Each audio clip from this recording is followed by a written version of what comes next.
Hi guys and welcome back to the Mighty Blues. My name is of course Cameron. Thought we'd do a quick instant match reaction. Bolton Wanderers 0, Everton 0 tonight in Everton's fourth official pre-season friendly. I teased doing this earlier on when we done the live transfer rumour video. I said, would anybody be interested in me doing a little reaction video after the game tonight? And enough people said that they would be interested in that, so I thought, you know what, we'll give that a whirl. Why not?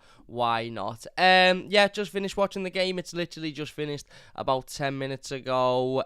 Another typical sort of pre-season friendly. I try not to get too emotionally invested in these types of games. I try not to get too happy when good things happen and sad when bad things happen, because they are just pre-season friendlies. And as the Everton commentators were constantly reminding us every 5 seconds, it's all about getting, time and minutes in the legs of the players and getting the fitness up and getting players out there running around and, ultimately getting a feel of what it's like to play, 11-a-side football matches again before obviously the season starts, etc, etc, etc. All of those different adages that you get when it comes to pre-season. It's not about the result, it's about fitness, it's about getting minutes in the legs, it's about trying new things, it's about ultimately preparing for the upcoming season. And with that being said, most of these types of games are often snooze fests, and it was very difficult watching that last 35 minutes to not completely just think, bollocks to this,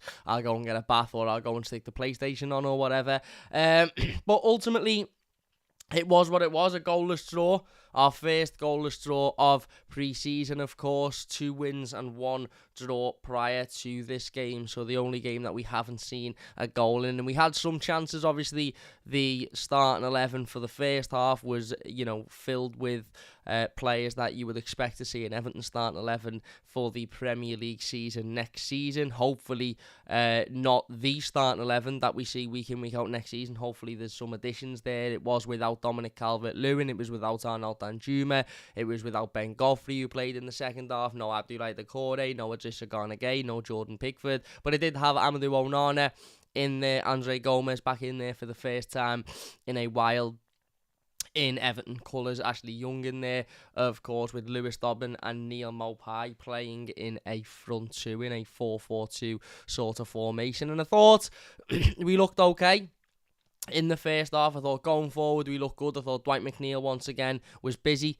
I've been quite impressed with Dwight McNeil in the couple of pre-season friendlies that I've watched him in. I was quite impressed with him, at Wigan on the weekend, and I was impressed with him again tonight. I think he's taken that confidence from last season, and even though it's pre-season, and even though it's not competitive, and even though, as I said, the results in these games aren't necessarily the most important thing, Dwight McNeil still looks like he's full of confidence. He still looks like, he's taken that confidence from the end of last season, where he was Everton's best player towards those last 2 or 3 months of the season. He simply was. He kept us in the league in many ways, and he's kept that confidence throughout the summer, and again, he looked really, really good in patches today. A couple of good bits of movement with his feet. He had another sort of run at goal like he did against Wigan, where he took a couple of players on, and he was unfortunate that his shot just didn't generate enough power to trouble the goalkeeper. A couple of really nice passes as well, a couple of nice bits of movement. I was quite impressed with him. I thought Lewis Dobbin looked busy for half an hour, 40 minutes. I think he showed the potential of somebody that could be involved in a Premier League squad next season. But then in the final half an hour, where he looked a bit tired, he looked a bit legless, he showed why he probably isn't quite ready for that yet. And again, I know people will say it's only a pre-season game, etc, etc, get off his back, etc. All as I'm doing is seeing what, analysing what I saw, and what I saw was a player who, as I said, ran around, kept himself busy for half an hour, 35 minutes, but then ultimately towards the end of the game, I think his concentration dropped a little bit. I think his fitness level started to, sort of creep up on him, and ultimately, he did play longer than anybody else outfield, it has to be said. But yeah, he obviously was brought off towards the end of the game. Who else in that first half was I impressed with? I thought Onana put himself about made himself look busy and threw a couple of good tackles in. We saw a couple of his sort of, his vintage Amadou Onana challenges, which was nice to see. I thought João Virginia done well, both in the first half and the second half, played the entire 90 minutes, the only player to do so. Thought he looked busy, made a couple of really, really good saves. A big save at the end of the first half after Lewis Dobbin should have put Everton 1-0 up. He made a massive save, which was good, and again, hopefully solves a problem in that area as well, because whether we like it or not, the goalkeeping area is a problem as of this moment, because as of this moment we haven't got a second choice goalkeeper, or certainly not a second choice goalkeeper with any real experience, or one that you would look at and say that they are good enough to challenge Jordan Pickford per se. Obviously Andy Lonergan being the number 3, I highly doubt he's going to make that step up. So if João Virginia can make that step up, if João Virginia can be that player, then that obviously leaves Everton with one less player to go out and buy in this summer transfer window. And again, pre-season friendly and all of that sort of stuff considered, I thought he done well. Thought he looked good, thought he looked bright, thought he made a couple of good saves, was quite commanding with his feet, again, I thought he done well, come out a couple of times in really well as well. Defensively, I thought we were quite poor in that first half, to be honest. I thought we allowed Bolton in far too many times, and they had a couple of big chances as well. It wasn't just all Everton in that first half. Bolton had a couple of big chances to go 1-0 up, 2-0 up, which they could have easily taken had they have had maybe a bit more composure on the ball, and maybe a bit more composure when it came down to finishing. I thought Tarkowski made a couple of silly, unnecessary errors. Michael Keane looked his usual self, which is nothing unusual and nothing to be surprised by. And overall, I don't think we learnt much. Dwight McNeil looked good, looked bright. We haven't learned anything there. He's looked like that for the last few months. Iwobi was hot and cold. Again, he's always been like that. Neil Maupay was ineffective. Couple of good movements and a couple of good passes, which maybe would have come of something if everybody else was on the game. But for the most part, as a centre forward, he was ineffective. Andre Gomez showed why he shouldn't be playing for Everton Football Club. Again, nothing we don't know there. So nothing really to be learned from that first half. A strong physical test, a good 45 minutes in the legs for the lads, obviously, after the weekend. And it would be good for them to have got that 45 minutes in and then obviously go and play Stoke on Saturday. So, it's not a full week without a game. They've had that time tonight to, to get the fitness levels up. So, again, no real complaints. It was quite a lively first half. It was certainly much more entertaining than the second half. Chances for either side and overall, I think a draw at half-time was probably the right result.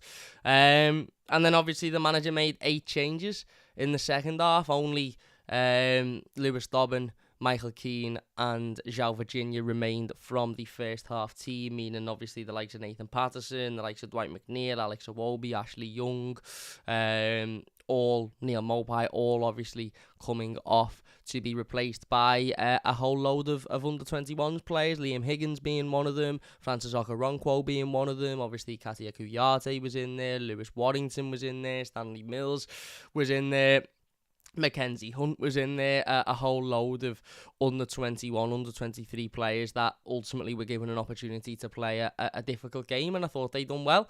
I thought they composed themselves well.